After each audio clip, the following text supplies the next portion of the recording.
Devil love ഭാഗം 2. പിറ്റേന്ന് രാവിലെ വരെ അവൾ ഐസിയുവിൻ്റെ മുന്നിൽ തന്നെ ഇരുന്നു. ഡോക്ടർ സർ, എങ്ങനെയുണ്ട് ഇപ്പോൾ അദ്ദേഹത്തിന്? ഇപ്പോൾ പ്രശ്നമൊന്നുമില്ല. Is fine now. കുട്ടി അയാളുടെ ആരാണെന്ന് പറഞ്ഞില്ലല്ലോ. സോറി ഡോക്ടർ, എനിക്ക് അദ്ദേഹം ആരാണെന്ന് പോലും അറിയില്ല. ഞാൻ ഡോക്ടർ കഴിഞ്ഞ് വരുമ്പോഴാണ് ചിലർ ഇദ്ദേഹത്തെ ഉപദ്രവിക്കുന്നത് കാണുന്നത്. അവിടെ നിന്ന് ഇവിടെ എത്തിച്ചു, അത്രമാത്രം. ഡോക്ടർ അവളെ കുറച്ചു നേരം നോക്കി.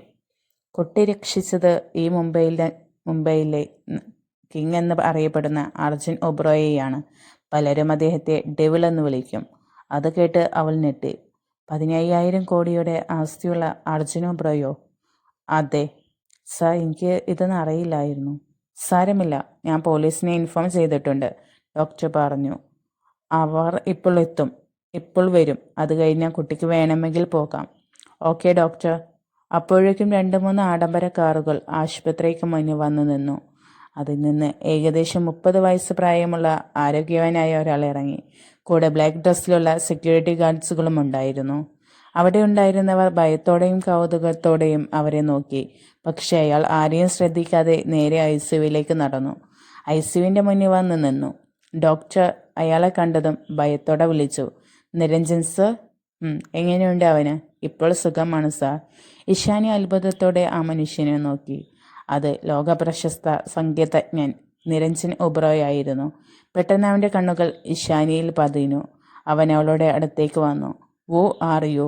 ഗൗരവം നിറഞ്ഞ ശബ്ദം. അവൾ ഒന്ന് നെട്ടി. ഞാൻ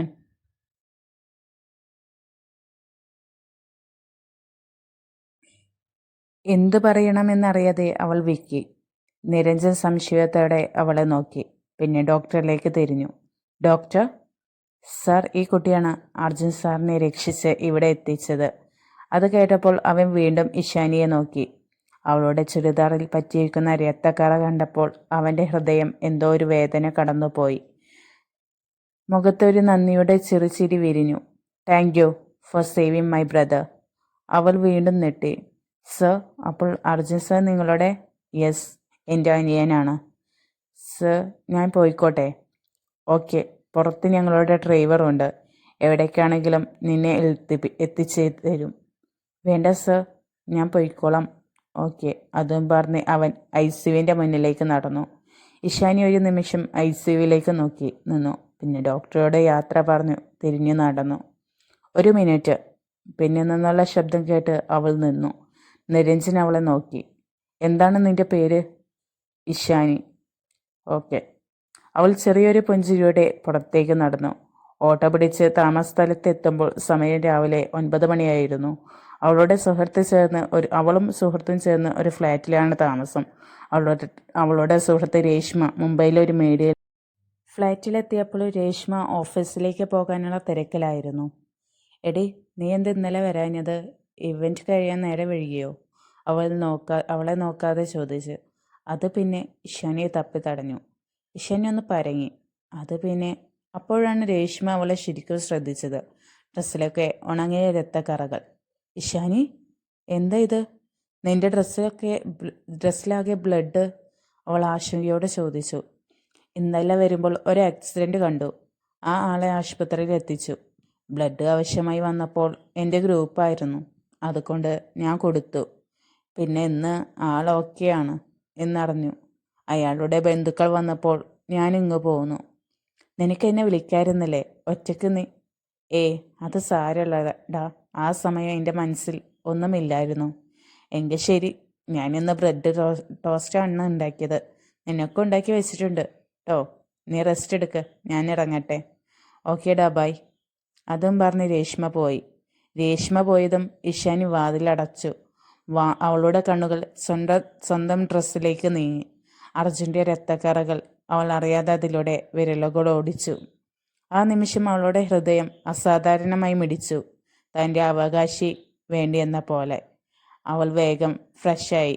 ഇന്നലത്തെ സംഭവങ്ങളും ആശുപത്രിയിലെ തിരക്കും എല്ലാം ചേർന്ന് അവൾ നന്നായി ക്ഷീണിച്ചിരുന്നു. ഒന്ന് ഉറങ്ങിയാൽ മതിയെന്ന അവസ്ഥ. അവൾ കട്ടിലിലേക്ക് കിടന്നു.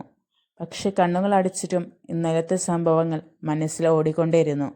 എപ്പോഴോ അവൾ ഉറക്കത്തിലേക്ക് വഴുതി വീണു. ഒരു കായൽക്കര. തണുത്ത കാറ്റ്. അവൾ ഒറ്റയ്ക്കിരിക്കുകയായിരുന്നു. പിന്നിൽ നിന്ന് ആരോ അവളെ ചേർത്ത് പിടിച്ചു. അവളുടെ നെറ്റിയിൽ മൃദുവായി ചുംബിച്ചു.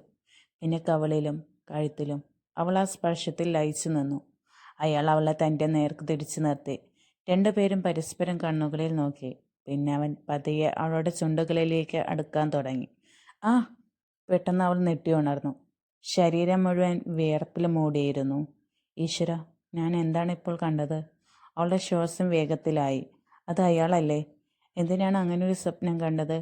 അവളുടെ ശരീരം ചെറുതായി വിറച്ചു. ഹൃദയം നിയന്ത്രണം വിട്ട് മിടിക്കുകയായിരുന്നു. ഇത് ഞാൻ ആദ്യമായിട്ട് യൂട്യൂബിൽ വോയിസ് കൊടുക്കണതിൻ്റെ പ്രശ്നങ്ങൾ കാണും.